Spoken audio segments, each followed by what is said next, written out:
پتہ ہے مجھے کبھی کبھی لگتا ہے کہ خدا ہمیں ہماری دعا مانگنے کے بعد ہمیں دیکھ رہا ہوتا ہے۔ وہ دعا مانگنے کے بعد اس کی قبولیت کا شدت سے انتظار کر رہا ہوتا ہے۔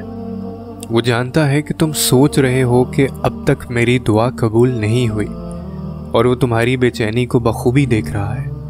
وہ دیکھ رہا ہے کہ میرا بندہ دیری کو کہیں انکار تو نہیں سمجھ رہا، کیونکہ وہ جانتا ہے کہ انسان ایسا کرے گا، کیونکہ انسان تو مایوس ہو جاتا ہے۔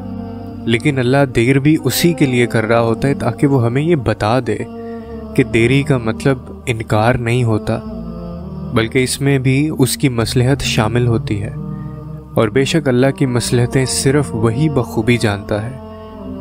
اور یہ جو دکھ کا وقت ہے نا، یہ بھی کٹ جائے گا، یہ تکلیفوں کا دور بھی ختم ہونے والا ہے، یہ غم کی رات بھی ختم ہونے والی ہے، اور پھر خوشیوں بھرا سورج طلوع ہونے والا ہے، اور بہت جلد تمہیں وہ سب عطا کیا جانے والا ہے جس کے لیے تم نے اللہ کی طرف سے سب تکالیف کو بغیر شکوے کے برداشت کیا۔